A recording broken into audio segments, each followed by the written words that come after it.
여름 휴가 다녀오셨습니까? 일상에 지친 몸과 마음을 달래기 위해서 떠나는 게 휴가라지만 바가지 요금 때문에 오히려 스트레스가 더 쌓인 채 돌아오는 분들도 많습니다.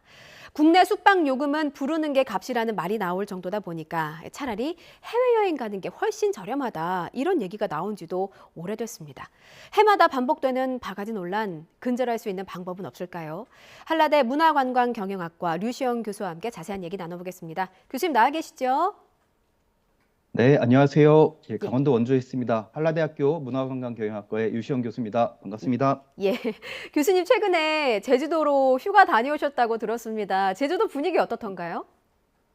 예, 저도 벌써 다녀온 지 한 2주 정도 되었는데요. 예. 예, 7월 달에 아이가 이제 방학을 하고 나서 바로 이제 제주도를 갔다 왔습니다. 저는 제주 굉장히 자주 가는 편이고 지인들도 많이 이제 제주에 있어서 현지 예. 정보들을 좀 많이 알고 있는데요. 음. 어, 바가지에 대한 그런 경험은 없이 그냥 편안하게 잘 다녀온 것 같습니다. 네. 아. 굉장히 제주도를 많이 방문하는 편인데, 예. 이번에 다녀온 제주도는 뭐 제가 그동안 가봤던 제주 이렇게 여행 경험을 통틀어서 딱 봤을 때 예. 굉장히 사람이 적더라고요. 7월 달 어. 철임에도 불구하고, 예.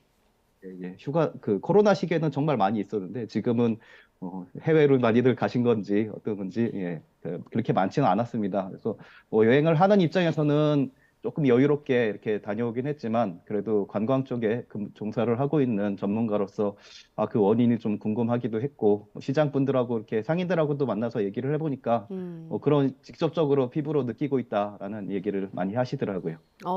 그러니까 그 잠시 쉬러 떠나셨다가 어떻게 이제 교수님 하시는 일이 있으니까 또 전문가로서 분석까지도 하게 되셨던 것 같아요. 어떻게 분석하십니까? 이제 사실 최근에 물가가 많이 올랐기 때문에 물가 오른 거는 제주도만의 문제는 아닌 것 같거든요. 관광객이 줄어든 이유는 뭐라고 분석하셨어요?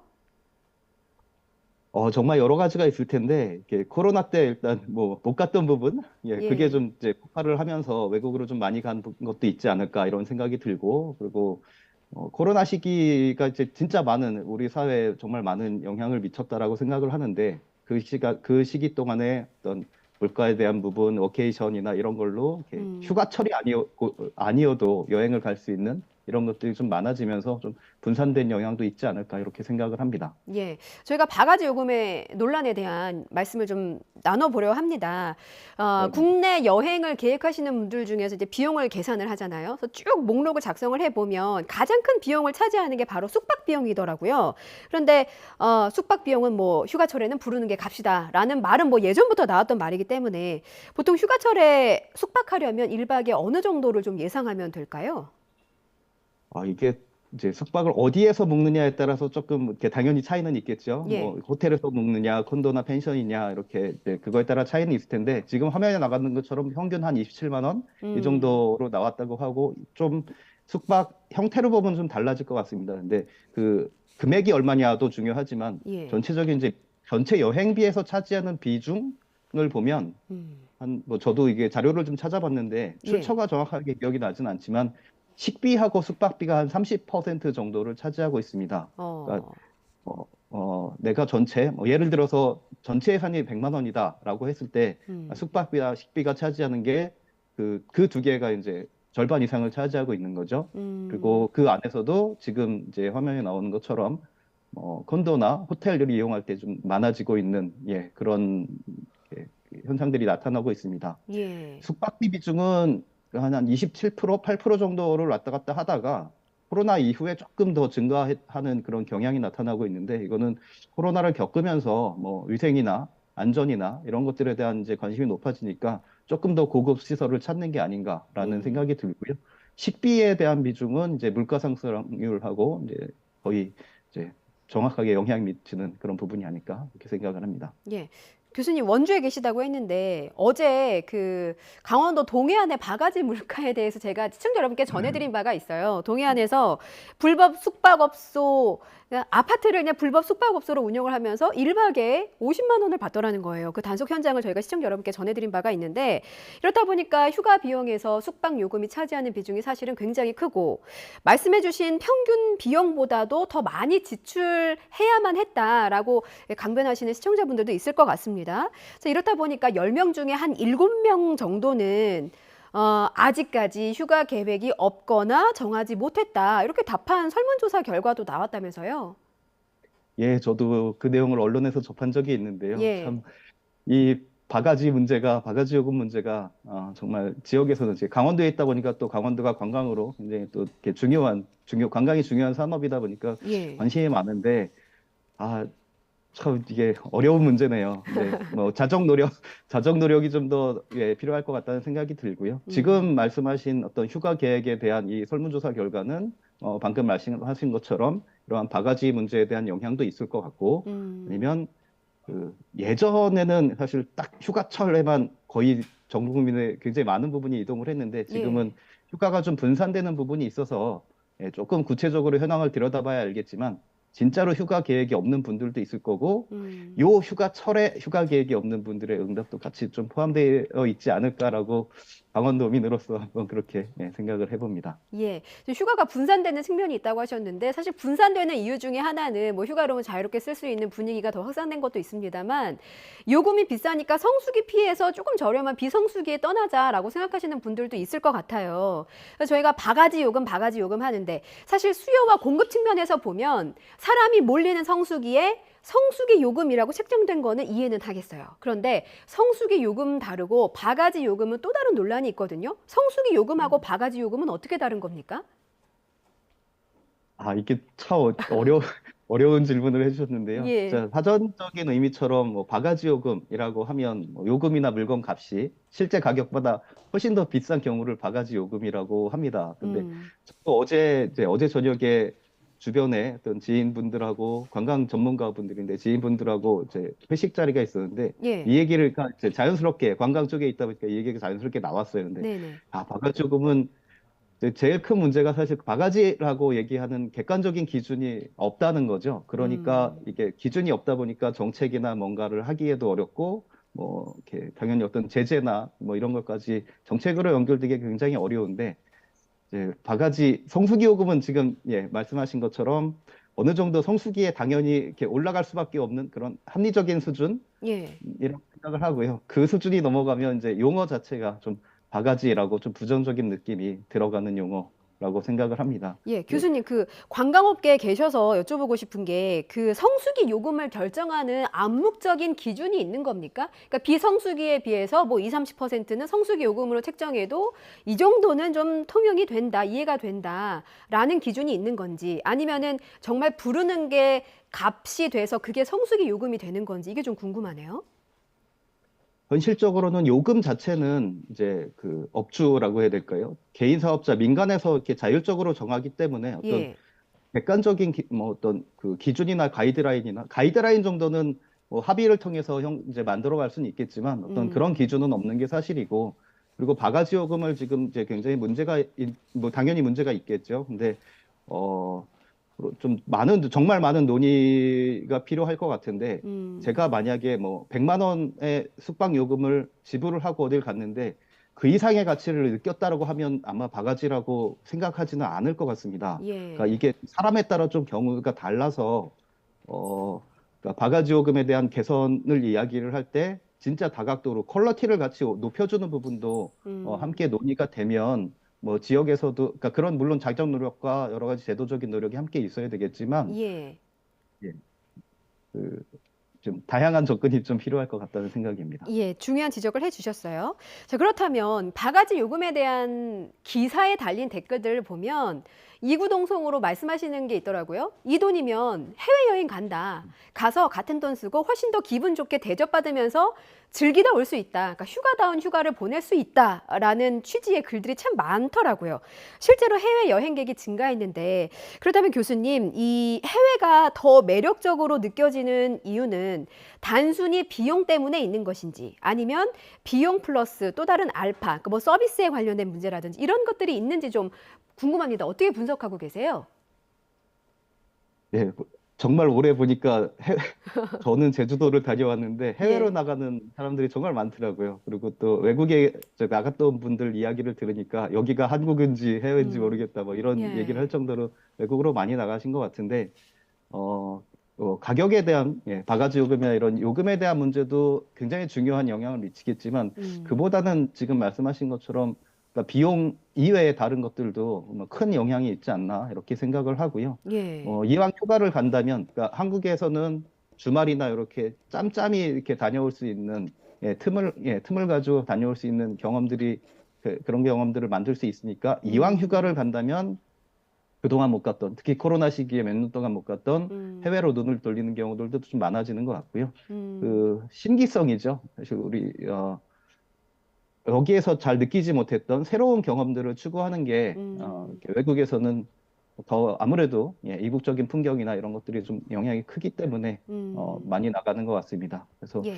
이 지점에서 뭐 우리나라 많은 관광지나 관광 도시들이 외국에 비해서 매력도가 좀 떨어지는 그런 부분들도 있고 지금 음, 말씀하신 가격 경쟁력 측면에서 이런 그 경쟁력이 낮아졌을 수도 있고요. 여러 가지 음, 요인들이 좀 복합적으로 작용했다라고 생각을 하고 있습니다. 예.